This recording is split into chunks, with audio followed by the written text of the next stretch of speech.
ഉടമ്പടി അടുത്ത ഉടമ്പടി പുതുക്കാറായി. ആദ്യത്തെ ഉടമ്പടി പുതുക്കാൻ വന്നപ്പം ഞാൻ ആ നിയോഗം എല്ലാം മാറ്റി വെച്ചിട്ട്, കർത്താവേ എന്നെ വിശദീകരിക്കണമേ, പരിശുദ്ധ അമ്മ എൻ്റെ കൂടെ നിന്ന് അങ്ങ് തിരുക്കുമാരനോട് എന്നെ ചേർത്ത് വെക്കണേ, എന്നെ ഒരു സുവിശേഷമാക്കി മാറ്റണേ. ഈശോനെ ഞാൻ ഏത് വ്യക്തിനെ കണ്ടാലും അവർക്ക് ഈശോനെ കൊടുക്കണം എന്നുള്ളൊരു ചിന്ത മാത്രമായി എനിക്ക്. അതുപോലെ തന്നെ എൻ്റെ മക്കളെ അനുഗ്രഹിക്കണം, എൻ്റെ കുടുംബത്തെ അനുഗ്രഹിക്കണം, അത് മാത്രം ഞാൻ നിയോഗം എഴുതി വിട്ടുണ്ടാകുന്നുള്ളൂ. പക്ഷേ അത് കഴിഞ്ഞിട്ട് ഞാൻ OET എക്സാം എഴുതി, പക്ഷേ ഫെയിലായിപ്പോയി, കിട്ടിയില്ല. പക്ഷേ എനിക്ക് ചെറുതായിട്ട് വിഷമമുള്ളത്, അങ്ങനെ തീർച്ചയായിട്ടും വിഷമം, എനിക്ക് കിട്ടിയില്ലല്ലോ എന്നുള്ള പരാതിയൊന്നും പറയാൻ ഞാൻ പോയില്ല. അത് കഴിഞ്ഞിട്ട് ഞാൻ OET ഇനി എഴുതുന്നില്ല, വേറെ ഒന്ന് ട്രൈ ചെയ്യുന്നു. ഇത്ര നേരം ഗ്യാപ്പല്ല, ഞാനൊന്ന് എവിടെയെങ്കിലും ഹോസ്പിറ്റലിൽ കയറി നോക്കാം, പെട്ടെന്ന് ചെന്നിട്ടുണ്ടെങ്കിൽ എനിക്കൊന്നും അറിയാൻ പറ്റാത്ത അവസ്ഥയാണല്ലോ എന്നോർത്ത് ഞാൻ പല ഏജൻസിയിൽ, പല ഹോസ്പിറ്റലിൽ ഞാൻ എൻ്റെ ബയോഡാറ്റ കൊടുത്തു. ആരും എൻ്റെ ബയോഡാറ്റ എടുക്കുകയില്ല. എൻ്റെ പേര് നിഷ ഫ്രാൻസിസ്. ഞാൻ കോട്ടയം കട്ടച്ചിറയിൽ നിന്നാണ് വരുന്നത്. എൻ്റെ വീട്ടിൽ ആദ്യമായിട്ട് ഉടമ്പടി എടുക്കുന്നത് എൻ്റെ അനിയത്തിയാണ്. ഉടമ്പടി വെച്ചത് പ്രകാരമാണ് അവൾ നേഴ്സാണ്, ഞാനും നേഴ്സാണ്. അപ്പോൾ ഉടമ്പടി വെച്ച പ്രകാരമാണ് അവൾക്ക് സൗദിക്ക് പോകാൻ റെഡിയായതും എല്ലാം ശരിയായതും. അവൾ 2019 ഉടമ്പടി എടുക്കുന്നത്. 2021 മാർച്ച് 6 എൻ്റെ അപ്പച്ചന് ഒരു സ്ട്രോക്ക് വന്നു. റൈറ്റ് സൈഡ് പൂർണ്ണമായിട്ട് പാരലൈസ് ആയായിരുന്നു ഫസ്റ്റ് തന്നെ. അപ്പച്ചൻ നന്നായിട്ട് കുടിക്കുന്ന വ്യക്തിയായിരുന്നു. അപ്പം കാരിദാസിലായിരുന്നു ട്രീറ്റ്മെൻറ്റ് നടത്തിയത്. അവിടെ ചെന്ന് ഫസ്റ്റ് ഫിസിയോതെറാപ്പിയൊക്കെ ചെയ്ത് പതുക്കെ നടക്കാൻ പാകത്തിനായിട്ട് ഡിസ്ചാർജ് ചെയ്ത് വീട്ടിൽ വന്നു കഴിയുമ്പോഴത്തേക്കും കുടിക്കാതിരിക്കുന്നതും കൊണ്ടും ന്യൂറോയുടെ മെഡിസിൻ കഴിക്കുന്നത് കൊണ്ടും അപ്പച്ചന് വിഡ്രോവലായി. ഭയങ്കരമായിട്ട് അയാൾ വയലൻ്റായി. ഞങ്ങളെല്ലാവരും ഉപദ്രവിക്കാൻ തുടങ്ങി. കൊറോണ ടൈം ആയതുകൊണ്ട് ഞങ്ങൾ പല ഡി-അഡിക്ഷൻ സെൻറ്ററിലും വിളിച്ച് ചോദിച്ചു. ന്യൂറോളജിസ്റ്റ് കാരിദാസിൽ ഡോക്ടർ ലിജോയാണ് അപ്പച്ചനെ നോക്കിക്കൊണ്ടിരുന്നത്. സാറിനോട് വിളിച്ച് ചോദിച്ചു. സാർ പിന്നെ അഡ്മിഷൻ എടുക്കാൻ പറ്റത്തില്ല, കാരണം സൈക്യാട്രിക്കായിട്ടുള്ള അഡ്മിഷൻ എടുക്കത്തില്ല കാരിദാസിൽ. അതുപോലെ തന്നെ പല ഡി-അഡിക്ഷൻ സെൻറ്ററിൽ വിളിച്ച് ചോദിച്ചു, അവിടെ അഡ്മിഷൻ എടുക്കത്തില്ല, കാരണം കൂടെ ആൾ നിൽക്കണം, ആൾ നിൽക്കാതിരിക്കാൻ പറ്റത്തില്ല സ്ട്രോക്ക് ആയതുകൊണ്ട്.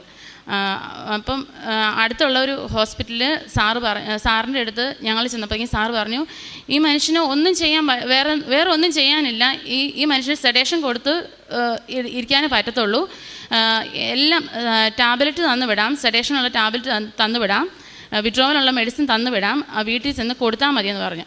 വീട്ടിൽ വന്ന് കൊടുത്തു. ആദ്യം അപ്പച്ചൻ കഴിക്കുകയില്ലായിരുന്നു. എന്നിട്ട് ഞങ്ങൾ കാപ്പിക്കകത്ത് കലക്കി കൊടുത്തു. പിന്നെ അപ്പച്ചൻ സെഡേഷൻ. അപ്പോൾ സാറ് പറഞ്ഞായിരുന്നു, ആൾ കിടക്കുന്നിടത്ത് കിടന്ന് തന്നെ എല്ലാം ചെയ്തോട്ടെ, ഒരു കുഴപ്പമില്ല, പുള്ളീനെ ഉണർത്താൻ പോകണ്ടെന്ന് പറഞ്ഞു. അതുപോലെ വയലൻ്റ് ആയിരുന്നു. ഞങ്ങളൊക്കെ പിടിച്ച് അടിക്കാനും കൊല്ലാനൊക്കെ വരുന്ന രീതിയിലായിരുന്നു. എന്നിട്ട് അപ്പച്ചനെ എന്നിട്ട് വിഡ്രോവലിൻ്റെ മെഡിസിൻ, ഹൈ ഡോസ് മെഡിസിനാണ് കൊടുത്തുകൊണ്ടിരുന്നത്. അപ്പോൾ ഞാൻ ന്യൂറോളജിസ്റ്റിനെ പോയി കണ്ടപ്പോൾ സാറ് പറഞ്ഞു, ഇത്രയും ഹൈ ഡോസ് കൊടുക്കണ്ട, എന്ത് സംഭവിക്കാം ഇത്രയും ഹൈ ഡോസ് കൊടുത്തിട്ടുണ്ടെങ്കിൽ. പക്ഷേ ഇച്ചിരി ഡോസ് കുറച്ചാൽ അപ്പച്ചന് ഭയങ്കര വയലൻറ്റുമാണ്, ഒരു രക്ഷയില്ല. അപ്പോൾ സാറ് പറഞ്ഞു, എന്നിട്ട് ഞാൻ ഡോസ് കുറച്ചു. ഒരാഴ്ച അങ്ങനെ പോയി കഴിയുമ്പോഴത്തേക്കും അപ്പച്ചന് വിഡ്രോവലിൻ്റെ മെഡിസിൻ റിയാക്ഷനായി, വീണ്ടും സ്ട്രോക്കായി. അപ്പച്ചൻ ഫുള്ള് പാരലൈസ്ഡായിപ്പോയി, അനക്കവും ഇല്ല, ഒന്നുമില്ലാത്ത രീതിയിലായിപ്പോയി. വിളിച്ചാൽ മൂളും. അപ്പച്ചന് കഴുത്തൊക്കെ കോച്ചി, കയ്യും കോച്ചി, ഒരു വള്ളത്തിൻ്റെ ഷേപ്പായിപ്പോയി അപ്പച്ചൻ. കാലെ തൊട്ടാൽ മോള് പൊങ്ങി വരും, തല തൊട്ടാൽ താഴെ ഇങ്ങനെ പൊങ്ങി, അങ്ങനെ ഒരു ഷേപ്പിലായി വന്ന ഒരു ഞരക്കം മാത്രമേ ഉണ്ടായിരുന്നുള്ളൂ. സാറ് പറഞ്ഞു, നീ ഒന്നും ചെയ്യാനില്ല വ്യക്തിക്കെന്നും സാറും പറഞ്ഞു. അപ്പം അനിയത്തി വളരെ വിഷമിച്ച് സൗദിയിൽ നിന്ന് കൃപാസനത്തിലോട്ട് വിളിച്ചു. അപ്പം വിളിച്ചപ്പോഴത്തേക്കും ഫോൺ എടുത്ത വ്യക്തി പറഞ്ഞു, ഒരു ദിവസം ഒരു സമയം തന്നു, രാത്രിയിൽ 12 മണിയൊക്കെ ആകുമ്പോഴത്തേക്കും ഈ ബൈബിൾ ഭാഗം വായിക്ക് കൊന്ത ചൊല്ലി പ്രാർത്ഥനയിലായിരിക്കാൻ പറഞ്ഞു, അമ്മ ഇടപെടുമെന്ന് പറഞ്ഞു. എന്നിട്ട് അപ്പോൾ എൻ്റെ അമ്മ എന്നോട് അത് പറഞ്ഞപ്പോഴത്തേക്കും ഞാൻ പറഞ്ഞു, അമ്മ പ്രാർത്ഥിച്ചു. എനിക്ക് 3 പിള്ളേരുണ്ട്, ആ പിള്ളേരെയും കയറ്റി കിടത്തി ഞാനും കയറി കിടന്നു. അമ്മ മാത്രം ഇരുന്ന് എല്ലാ വാതിലും ജനലെല്ലാം അടച്ച് നല്ല ഇതായിട്ടിരുന്നേ. അമ്മ ഇരുന്ന് ബൈബിൾ വായിക്കുക. ഞങ്ങളുടെ ഡൈനിങ് ഹാളിൽ രൂപക്കൂടിന് മുകളിൽ ഇരുന്ന് അമ്മ ബൈബിൾ വായിക്കുക. അമ്മ പറഞ്ഞു, ഞങ്ങളുടെ ഡ്രോയിങ് റൂമിൽ ഫ്രണ്ട് ഡോറിന് സൈഡ് ഒരു വോൾ ഫുള്ള് ജനല, ആ ജനലിൻ്റെ സൈഡിൽ നിന്ന് ഭയങ്കരമായിട്ട് പ്രകാശം വരുവാന്ന് പറഞ്ഞു. അപ്പം ഇത് ലൈറ്റെല്ലാം നിർത്തിയതാണല്ലോ, പിന്നെ എവിടുന്ന് ഈ പ്രകാശം വരുന്നതെന്ന് ഓർത്ത് അമ്മ നോക്കിയപ്പോഴത്തേക്കും ആ ജനലിൻ്റെ കർട്ട മാറ്റി ഇത്രയും ഭാഗം ഈ കൃപാസന അമ്മയുടെ ഈ മുഖത്തിൻ്റെ ഇത്രയും ഭാഗം കണ്ടെന്ന് പറഞ്ഞമ്മ. അമ്മേനെ നോക്കി ചിരിച്ചുകൊണ്ടിരിക്കുവാന്ന് പറഞ്ഞു. എന്നിട്ട് അത് പെട്ടെന്ന് അത് കഴിഞ്ഞിട്ടേക്ക് അമ്മ ഉറങ്ങിപ്പോയെന്ന് പറഞ്ഞു. പിറ്റേ ദിവസം രാവിലെ ഞാൻ കിടക്കുന്ന സമയം വരെ അപ്പച്ചന് ഒരു ബോധവും ഇല്ല. ഇങ്ങനെ വിളിച്ചാൽ ഞരക്കം മാത്രമേ ഉള്ളൂ. ആ ഒരു രീതി ഇരുന്ന മനുഷ്യൻ രാവിലെ ബഹളം ഒച്ച കേട്ടാണ് ഞാൻ ഏൽക്കുന്നത്. ഞാൻ ഏറ്റി ഇന്ന് നോക്കുമ്പം അമ്മ അടുത്ത് നിൽപ്പുണ്ട് അപ്പച്ചൻ്റെ. അപ്പച്ചൻ കട്ടിലേൽ കാലും തൂക്കിയിട്ട് ഇങ്ങനെ ഇരിക്കുക. അമ്മയോട് സംസാരിക്കുന്നുണ്ട്. അപ്പം അമ്മയോട് അപ്പച്ചൻ പറഞ്ഞ് ഒരു സ്ത്രീ എന്നെ വന്ന് വിളിച്ചു. അപ്പം എൻ്റെ അമ്മ നന്ന് വെളുത്തിട്ട. അപ്പം അപ്പച്ചൻ ഓർത്തു എൻ്റെ അമ്മയാന്ന് ഓർത്തു. എനിക്ക് കാപ്പി തരണമെന്ന് പറഞ്ഞപ്പോൾ കാപ്പിയൊക്കെ തരാം, തങ്കച്ചനാദ്യം ഏറ്റു നടക്ക്, ഞാൻ കൂടെ ഉണ്ടെന്ന് പറഞ്ഞു. അപ്പച്ചന് അവിടുന്ന് ഏറ്റ് നടന്ന് ഡൈനിങ് ഹാളിൽ വരുമ്പം നോക്കുമ്പോഴത്തേക്ക് അമ്മച്ചി കസേര ഇരുന്ന് ഉറങ്ങുവാന്ന് അപ്പച്ചൻ ഉറങ്ങുവാന്ന് പറഞ്ഞു. അത് കഴിഞ്ഞിട്ട് അപ്പച്ചൻ തിരിച്ച് നീ ഉറങ്ങുവാണോ എന്ന് ചോദിച്ചിട്ട് അപ്പച്ചൻ തിരിച്ച് കട്ടിലെ വന്ന് കിടന്നു. ബോധം പോകുന്നതിന് മുമ്പ് തന്നെ സ്ട്രോക്ക് ആയ സമയത്ത് തന്നെ അപ്പച്ചൻ നല്ല സ്ലറിങ് ആയിരുന്നു, ഒന്നും പറഞ്ഞാൽ തിരികത്തില്ലായിരുന്നു. അപ്പം ഞാൻ രാവിലെ കട്ടിലേറ്റിരിക്കുന്ന സമയത്ത് ഞാൻ ചെല്ലുമ്പം കാപ്പി നല്ല സ്ഫുടമായിട്ട് അപ്പച്ചൻ സംസാരിക്കുന്നു, ഒരു കുഴപ്പവും ഇല്ലായിരുന്നു. അത് കഴിഞ്ഞിട്ട് അപ്പച്ചൻ പറയുന്നുണ്ട് ഞാൻ നടന്നതെന്ന് പറയുന്നുണ്ട്. പക്ഷെ എൻ്റെ ആ വിഡ്രോവലിൻ്റെ ആ മെഡിസിൻ്റെ ആ സെഡേഷൻ പോയതായിരിക്കും എന്നുള്ളൊരു ചിന്തയായിരുന്നു എനിക്ക്. പക്ഷേ ഞാൻ വീൽ ചെയർ കൊണ്ടുവന്നു, 2 ദിവസം വീൽ ചെയർ ഇരുത്തി അപ്പോഴും അപ്പച്ചൻ പറയും നീ നടന്നതാ, നിങ്ങൾ വിശ്വസിക്കാഞ്ഞിട്ടാന്ന് പറഞ്ഞ് ഒരു ദിവസം അപ്പച്ചൻ ഭയങ്കരമായിട്ട് ബഹളം വെച്ച് വീൽ ചെയറിൽ നേറ്റ് വോളെ കൂടെ ഭിത്തിയെ കൂടെ പിടിച്ച് നടന്നു. അത് കഴിഞ്ഞിട്ട് ഞാൻ ഒരു വാക്കിംഗ് സ്റ്റിക്ക് കൊണ്ട് കൊടുത്തു. വാക്കിംഗ് സ്റ്റിക്ക് എനിക്ക് ഇതിൻ്റെ ഒന്നും ആവശ്യമില്ലെന്ന് പറഞ്ഞ് അതും വലിച്ചെറിഞ്ഞിട്ട് അപ്പച്ചൻ വീടിൽ നിന്ന് പുറത്തിറങ്ങി മുറ്റത്തൂടെ അങ്ങോട്ടും ഇങ്ങോട്ടും കൈ വീശി നടന്നു, ഒരു കുഴപ്പവും ഇല്ല. ഇപ്പം അത് കഴിഞ്ഞ് ഒരാഴ്ചയ്ക്കുള്ളിൽ അപ്പച്ചൻ തിരിച്ച് എൻ്റെ സ്വന്തം വീട്ടിലോട്ടും പോയി. ഇപ്പം അപ്പച്ചൻ ഒരു കുഴപ്പവും ഇല്ല. വീട്ടിൽ നിന്ന് ടൗണിൽ വരും, സാധനങ്ങളെല്ലാം വാങ്ങിച്ച് വീട്ടിലും പോകും, ഒരു കുഴപ്പവും ഇല്ല. അതുപോലെ അങ്ങനെയാണ് കൃപാസനത്തിൽ അമ്മയുടെ ആദ്യത്തെ അത്ഭുതം എൻ്റെ വീട്ടിൽ നടക്കുന്നത്. ഞാനൊരു നേഴ്സാണ്. ഞാൻ 10 വർഷമായിട്ട് ജോലി ചെയ്യുന്നില്ലായിരുന്നു. ലാസ്റ്റ് 2014 ജൂലൈ 2 എൻ്റെ ലാസ്റ്റ് വർക്കിംഗ് ഡേ. അത് കഴിഞ്ഞിട്ട് പിള്ളേരൊക്കെ ആയി കഴിഞ്ഞിട്ട് ഞാൻ ജോലിക്ക് പോകാതിരിക്കുമായിരുന്നു. ഈ അപ്പച്ചൻ ഇങ്ങനെ നടന്നു കഴിഞ്ഞിട്ട് ആ അത്ഭുതം നടന്നു കഴിഞ്ഞിട്ട് ഞാനൊരു ധ്യാനം കൂടാൻ പോയപ്പം അവിടെ കൗൺസിലിംഗ് ചെന്നപ്പോഴത്തേക്കും ഞാനിങ്ങനെ പ്രൊഫഷൻ്റെ കാര്യമൊക്കെ പറഞ്ഞപ്പോഴത്തേക്കും ആ ബ്രദർ എന്നോട് പറഞ്ഞു നിനക്ക് ഗ്യാപ്പിൻ്റെ സർട്ടിഫിക്കറ്റൊക്കെ കർത്താവ് തരും, നീ പേടിക്കണ്ട എന്ന് പറഞ്ഞു. അപ്പം ഞാൻ ഇറങ്ങാനായിട്ട് ഞാനിങ്ങനെ അവിടെ നിന്ന് ഇറങ്ങി വരാൻ തുടങ്ങിയപ്പോഴത്തേക്കും ഞാൻ ഡോറിൻ്റെ അടുത്ത് എത്തിയപ്പോഴത്തേക്കും ബ്രദർ പറഞ്ഞു നീ കൃപാസനത്തിൽ ഉടമ്പടി എടുത്തിട്ടുണ്ടോ എന്ന് ചോദിച്ചു. ഞാനിങ്ങനെ ഇറങ്ങാൻ പുറകെന്ന് ചോദിച്ചു. അപ്പം ഞാൻ പറഞ്ഞു ഞാൻ അതിനു മുമ്പ് ഓൺലൈനായിട്ട് ഉടമ്പടി എടുത്തായിരുന്നു, പക്ഷേ കാരുണ്യപ്രവർത്തികൾ ചെയ്യുമോ അങ്ങനത്തെ ഒരു സീരിയസ്നെസ് കൊടുത്തിട്ടില്ല. ഒരു ഓൺലൈൻ ഉടമ്പടി എടുത്തെന്നല്ലാതെ ഒരു സീരിയസ്നെസ് ഞാൻ കൊടുത്തില്ലായിരുന്നു. അപ്പം ഞാൻ ബ്രദറിനോട് പറഞ്ഞു ഞാനിങ്ങനെ ഓൺലൈൻ എടുത്തായിരുന്നു. ഓക്കെ എന്ന് പറഞ്ഞിട്ട് ഞാനിങ്ങനെ ഇറങ്ങിപ്പോന്നു. ഞാനത് കഴിഞ്ഞിട്ട് ധ്യാനം കഴിഞ്ഞ് വീട്ടിൽ വന്ന് ഫോൺ എടുത്ത് നോക്കുമ്പം എൻ്റെ ഓൺലൈൻ ഉടമ്പടിയുടെ എടുത്ത് നോക്കുമ്പോൾ അതിനകത്ത് കിടക്കുന്ന വിൽ അപ്രൂവ്ഡ് സൂണാണ്. എൻ്റെ ഉടമ്പടി അതുവരെ അപ്രൂവ് ആയിട്ടില്ല. അപ്പം ഞാൻ എൻ്റെ അനിയത്തിയോട് പറഞ്ഞു നീതു ഞാനിങ്ങനെ ഓൺലൈൻ ഉടമ്പടി എടുത്താൽ ബില്ല് അപ്രൂവ്ഡ് സൂണാണ് കിടക്കുന്നത്, ഞാൻ എന്നെ ചെയ്യേണ്ട. അപ്പോൾ അവൾ പറഞ്ഞു ഇത്രയും അടുത്തല്ലേ നിശ്ചയ്ക്ക് പോയി എടുക്കാവുന്ന തീർത്ഥാടന ഉടമ്പടി എടുക്കാവുന്നതല്ലേ ഉള്ളൂ, നിശ്ചയം അവിടെ പോയി തീർത്ഥാടന ഉടമ്പടി എടുക്കുന്ന നിശ്ചയം അമ്മ കൂടെ വരും എന്ന് പറഞ്ഞു. ഞാൻ അവിടുന്ന് നവംബർ 11 2022 ഞാൻ ഇവിടെ വന്ന് ഉടമ്പടി എടുക്കുന്നത്. ഉടമ്പടി എടുത്ത് കഴിഞ്ഞിട്ട് ഞാൻ OET പഠിക്കാൻ പോയി കഴിഞ്ഞിട്ട് OET ഞാൻ എക്സാം എഴുതി. അപ്പോഴത്തേക്കും ഭയങ്കര വിശ്വാസമില്ല, എനിക്ക് OET കിട്ടും, അമ്മ എൻ്റെ കൂടെ ഉണ്ടെന്നുള്ള ഉറച്ച വിശ്വാസം എനിക്കുണ്ട്. ആദ്യത്തെ ഉടമ്പടിക്കാത്ത OET കിട്ടണം, ജോലി കിട്ടണം, അങ്ങനെ ചെറുതായിട്ടുള്ള വ്യക്തിപരമായ ആഗ്രഹങ്ങൾ മാത്രം ഞാൻ അതിനകത്ത് 6 നിയോഗം എഴുതിയിട്ടിട്ടുണ്ടായിരുന്നുള്ളൂ.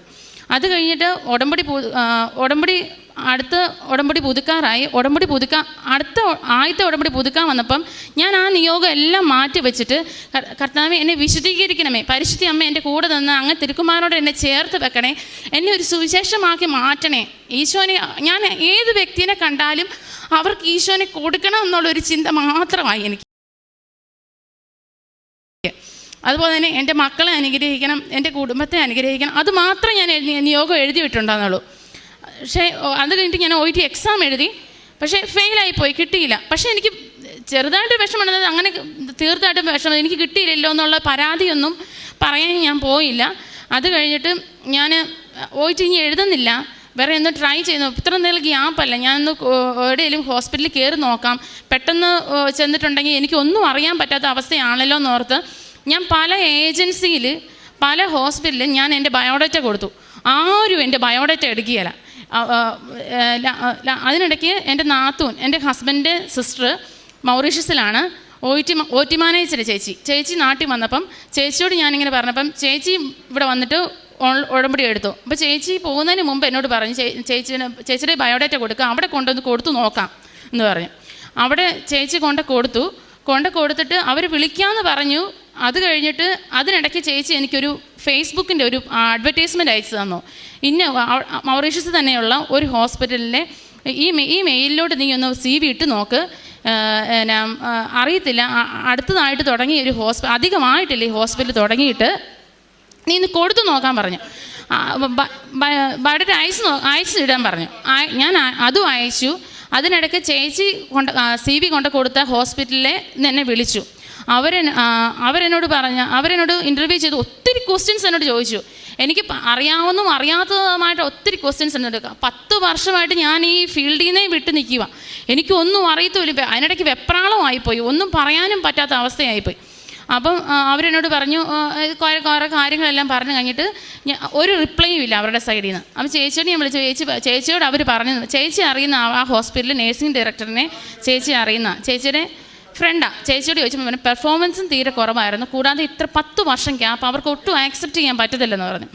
അങ്ങനെ ഇരുന്നപ്പോഴത്തേക്കും മൗറീഷ്യസിന് തന്നെ വേറൊരു ഏജൻറ്റ് വഴി നോക്കാമെന്ന് കരുതി ആ ഏജൻറ്റിൻ്റെ കൈ കൊടുത്തപ്പം ആ ഏജൻറ്റ് എന്നോട് പറഞ്ഞു, എൻ്റെ ചേച്ചി ഈ ബയോഡേറ്റ കൊണ്ടുവന്ന് ആരും സ്വീകരിക്കുകയില്ല, ഇത് റിജക്റ്റായി പോകത്തുള്ളൂ എന്ന് പറഞ്ഞു. അപ്പോഴത്തേക്കും പിന്നെ ജോലിക്ക് നോക്കണ്ടെന്നുള്ളൊരു ഇതായി. ഹസ്ബൻഡിനോട് പറഞ്ഞപ്പോൾ ഹസ്ബൻഡിനോട് ഞാൻ പറഞ്ഞു, ഇനി എന്നോട് ജോലിക്ക് പോകുന്ന കാര്യം എന്നോട് പറഞ്ഞേക്കരുത് കേട്ടോ എന്ന് പറഞ്ഞു.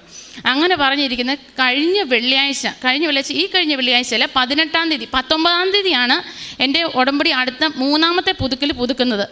അപ്പം പുതുക്കേണ്ട വരുന്നത്. അപ്പം ഞാൻ അന്ന് 18-ാം തീയതി രാത്രി 9:45 ആയപ്പോഴത്തേക്കും എനിക്കൊരു കോള് വന്നു. ഒരു മൊബൈൽ നമ്പറിൽ നിന്നൊരു കോള് വന്നു. ഞാൻ കോൾ എടുത്തു. ഇത് ഇൻ്റർനാഷണൽ നമ്പറാണ്. അപ്പം ഞാൻ എടുത്ത് കഴിയുമ്പോഴത്തേക്ക് എന്നോട് പറഞ്ഞു, ഞാൻ ഇന്ന ഹോസ്പിറ്റലിലെ CNO ആണ്, ഞാൻ നിന്നെ ഇൻ്റർവ്യൂ ചെയ്യാൻ വിളിച്ചതാണ്, നിനക്ക് സമയമുണ്ടോ എന്ന് ചോദിച്ചു. ഞാൻ പറഞ്ഞു ഓക്കെ സമയമുണ്ട്, കുഴപ്പമില്ലെന്ന് പറഞ്ഞു. അവരെന്നോട് ചോദിച്ചു, നീ ഏത് ഡിപ്പാർട്ട്മെൻറ്റിലാണ് വർക്ക് ചെയ്തേ? ഞാൻ പറഞ്ഞു CTVS ICUവിലാണ് ഞാൻ വർക്ക് ചെയ്തേ. നീ ഏതൊക്കെ പേഷ്യൻസിനെ നോക്കിയിട്ടുണ്ട്? ഞാൻ പറഞ്ഞു എല്ലാ കാർഡിയക് പേഷ്യൻസിനെ ഞാൻ നോക്കിയിട്ടുണ്ട്, എല്ലാ കാർഡിയക് സർജറി പേഷ്യൻസിനെ ഞാൻ നോക്കിയിട്ടുണ്ടെന്ന് പറഞ്ഞു. അങ്ങനെ ചോദിച്ചു, നിൻ്റെ ലാസ്റ്റ് വർക്കിംഗ് ഡേ എന്നാ? വേറെ ഒരു ക്വസ്റ്റ്യൻ അവരെന്നോട് ചോദിക്കുന്നില്ല, ഈ കുറച്ച് കാര്യം മാത്രമേ എന്നോട് ചോദിക്കുന്നുള്ളൂ. ഒരു പ്രൊഫഷണലായിട്ടുള്ള ക്വസ്റ്റ്യൻസ് ഒന്നും അവരെന്നോട് ചോദിച്ചില്ല. അവരെന്നോട് ചോദിച്ചു, നിൻ്റെ ലാസ്റ്റ് വർക്കിംഗ് ഡേ എന്നാ? ഞാൻ പറഞ്ഞു July 2, 2014. പക്ഷേ ആ ഒരു എക്സ്പീരിയൻസ് സർട്ടിഫിക്കറ്റ് ഒന്നും എൻ്റെ കയ്യിലില്ല. എൻ്റെ 2010 വരെയുള്ള എക്സ്പീരിയൻസ് സർട്ടിഫിക്കറ്റേ ഉള്ളൂ.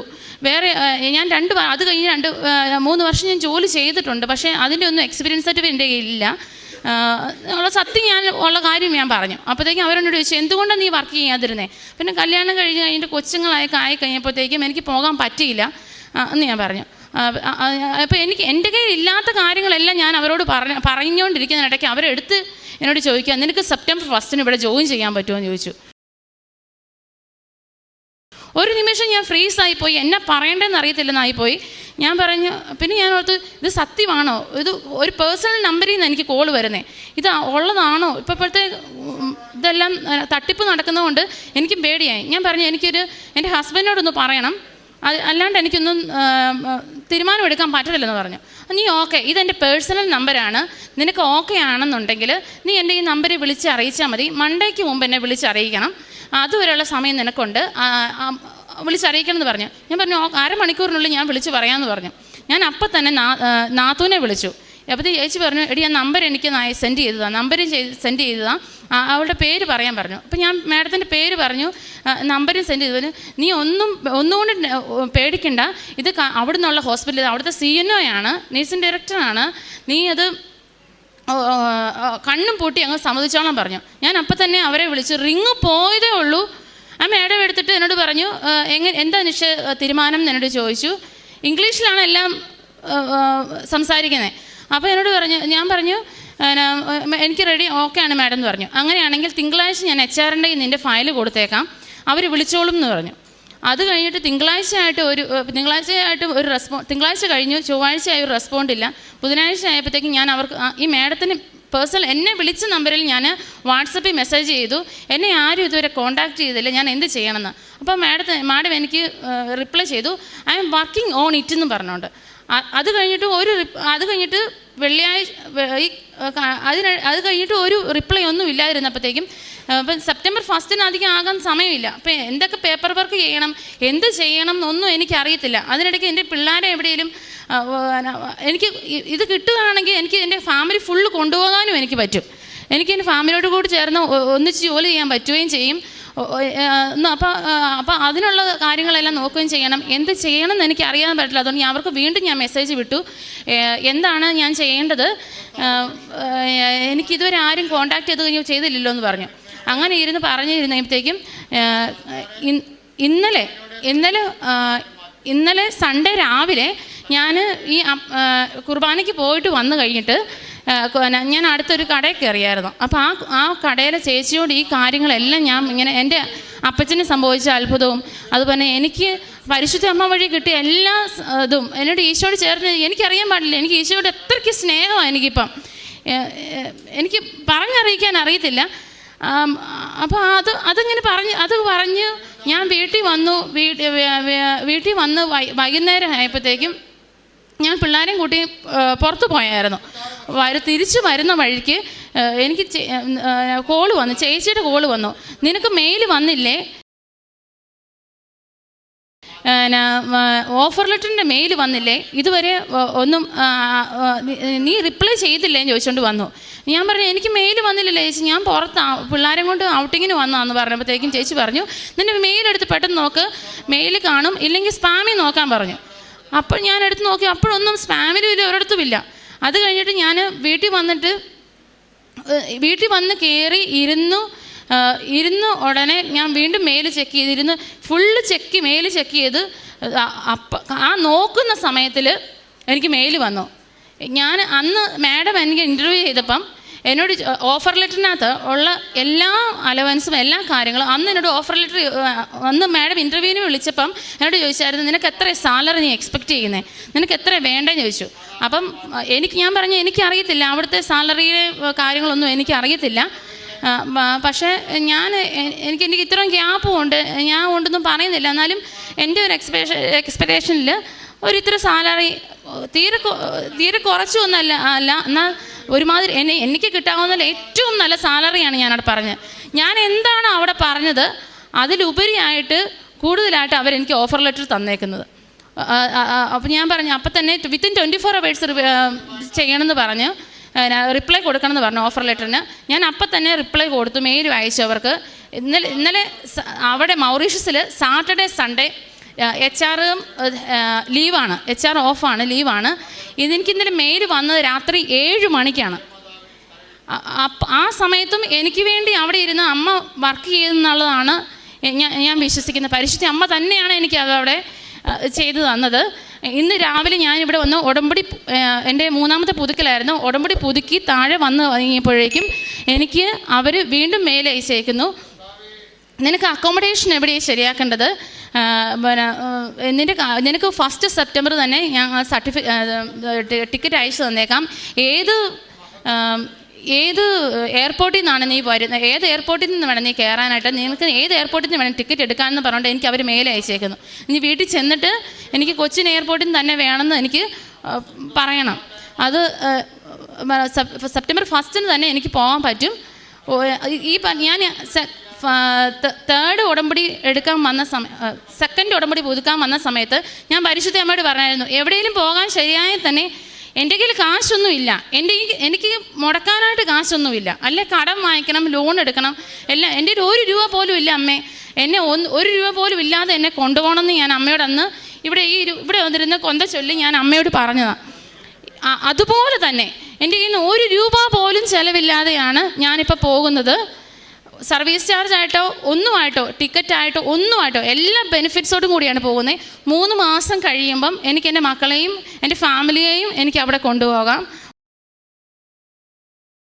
വർക്ക് ചെയ്യാം. അതുപോലെ തന്നെ ഒത്തിരി അനുഗ്രഹങ്ങൾ എനിക്ക് എൻ്റെ കൂടെ വന്ന എല്ലാവർക്കും തന്നെ ഈ കുറഞ്ഞ കാലയളവിൽ അവർ ഉടമ്പടി എടുത്ത് അടുത്ത ഉടമ്പടി പുതുക്കുന്നതിന് മുമ്പ് തന്നെ അവർക്ക് എല്ലാ അനുഗ്രഹങ്ങളും OET പാസ്സാകുന്നു, അതുപോലെ തന്നെ ജോലി കിട്ടുന്നു. അതുപോലെ തന്നെ 14 വർഷമായിട്ട് എൻ്റെ ഒരു സീനിയർ ചേച്ചിയാണ്. 14 വർഷമായിട്ട് ചേച്ചിക്ക് പിള്ളേരില്ലായിരുന്നു കല്യാണം കഴിഞ്ഞിട്ട്. അപ്പം ഡിസംബർ 24-ാം തീയതി ഞാൻ ചേച്ചിയെയും കൂട്ടി ഇവിടെ വന്നു. അത് കഴിഞ്ഞിട്ട് ഞാൻ OET പഠിക്കാൻ പോയ ഒരു കോളേജിലായിരുന്നു പോയത്. അപ്പോൾ അവിടെ ഹോസ്റ്റലിലായിരുന്ന സമയത്താണ് ചേച്ചി എന്നെ ഫെബ്രുവരി വിളിച്ചിട്ട് പറഞ്ഞു, എടി എനിക്ക് വിശേഷമുണ്ട് കേട്ടോ, അന്ന് ഉടമ്പടി എടുത്ത് വന്ന് പിറ്റേ മാസം തന്നെ ആയതായിരുന്നു, അറിഞ്ഞില്ല, ഇപ്പോൾ 2 മാസം വളർച്ച ഇതുണ്ട്, പ്രഗ്നൻസി ഉണ്ടെന്ന് പറഞ്ഞു. ചേച്ചി ഈ ഓഗസ്റ്റ് 25-ന് ഒരു ആരോഗ്യവതിയായ ഒരു പെൺകുഞ്ഞിന് ജന്മം നൽകി. അതും പരിശുദ്ധ അമ്മ തന്നെ കൊടുത്തതാണ്.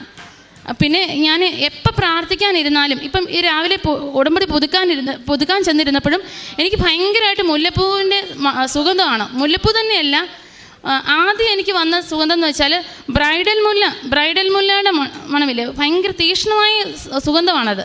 അതാണ്. അപ്പം ഞാൻ എപ്പോൾ കൊന്ത ചൊല്ലായിരുന്നാലും ആരോടെങ്കിലും മാതാവിൻ്റെ കാര്യം, ഈശോയുടെ കാര്യം, ഈശോ എനിക്ക് ചെയ്തു തന്നെ ഈശോനെ ചേർത്ത് പിടിക്കുന്ന കാര്യം പറയുമ്പോൾ തന്നെ എനിക്ക് ഈ സുഗന്ധാഭിഷേകം വരും. അതുപോലെ തന്നെ എന്നെ ഭയങ്കരമായിട്ടും കുളിരും. പ്രത്യേകിച്ച് അപ്പച്ചന് സംഭവിച്ച അത്ഭുതം പറയുമ്പോൾ തന്നെ എനിക്ക് കുളിർന്നിട്ട് എന്നെ പിടിക്കുമ്പോൾ തന്നെ ഒരു വൈബ്രേഷനുണ്ട്. അത് പലരും എന്നോട് പറഞ്ഞിട്ടുണ്ട്, എൻ്റെ കൂട്ടുകാരെന്നോട് പറഞ്ഞിട്ടുണ്ട്. ഞാൻ ഈ അത്ഭുതങ്ങളും എനിക്ക് സംഭവിച്ച കാര്യങ്ങളും പറയും, ആരോടെങ്കിലും ഷെയർ ചെയ്യുവാണെങ്കിൽ അവരെന്നെ തൊടുവോ അല്ലെങ്കിൽ ഞാൻ അവരോടെങ്കിൽ തൊടുവോ എന്ത് ചെയ്തിട്ട് എൻ്റെ ശരീരത്തിൽ നിന്ന് കറണ്ട് വരുന്ന പോലെ തന്നെ തോന്നായിട്ട് പറയാറുണ്ട്. എനിക്ക് അതുപോലെ തന്നെ വചനം, എന്നെ പിടിച്ചു നിർത്തിയ വചനം ജെറമിയ 29:11, നിന്നെക്കുറിച്ചുള്ള പദ്ധതി എൻ്റെ മനസ്സിലുണ്ട്, അത് നിന്റെ നാശത്തിനല്ല ക്ഷേമത്തിനുള്ള പദ്ധതിയാണ്, നിനക്ക് ശുഭമായ ഭാവിയും പ്രത്യാശയും നൽകുന്ന പദ്ധതിയാണത്.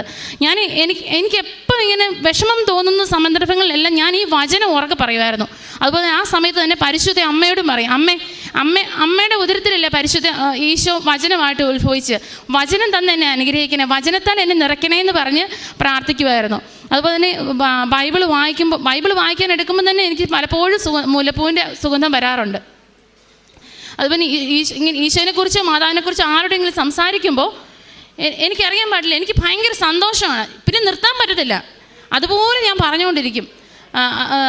അങ്ങനെ അതുപോലെ ഒത്തിരി അനുഗ്രഹം കിട്ടിയിട്ടുണ്ട്. പിന്നെ പ്രേക്ഷിത പ്രവർത്തനമായാലും കൃപാസന പത്രം, ആദ്യം പത്രം കൊടുക്കാനായിട്ട് എനിക്ക് ഭയങ്കര മടിയായിരുന്നു. ആദ്യത്തെ ഇതെന്തിനാ ഒരു കെട്ട് പത്രം തന്നു വിടുന്നതെന്നൊക്കെ ആയിരുന്ന ചിന്തയായിരുന്നു എനിക്ക്.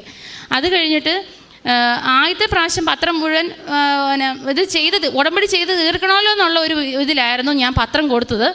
പിന്നത്തെ ഉടമ്പടി പുതുക്കലിൻ്റെ നിയോഗം എഴുതിയിട്ട് എന്നെ വിശദീകരിക്കണമെന്ന് എഴുതിയിട്ട് ആ സമയം മുതൽ എനിക്കറിയാൻ പാടില്ല, എനിക്ക് കിട്ടിയ അത്ഭുതങ്ങളും വീട്ടിൽ നടന്ന സംഭവങ്ങളും എല്ലാം ഞാൻ പറഞ്ഞ് ആണ് ഒരാളെ പത്രം ഏൽപ്പിക്കുന്നത്. അന്ന് തിരുവല്ലയിലായിരുന്ന സമയത്ത്, അത് OETക്ക് പഠിച്ചുകൊണ്ടിരുന്ന സമയത്ത് ഞാൻ കോളേജിൽ നിന്ന് ഇറങ്ങി പുഷ്പഗിരി ഹോസ്പിറ്റലിൽ കൂടെ ഫുള്ള് കറങ്ങി അവിടെ എല്ലാ രോഗികൾക്കും കൊടുത്തു. അത് കഴിഞ്ഞ് ആ റോഡിൽ കൂടെ മുഴുവൻ നടന്ന ആ ബസ് സ്റ്റാൻഡ് ഫുള്ള് തീർത്തു.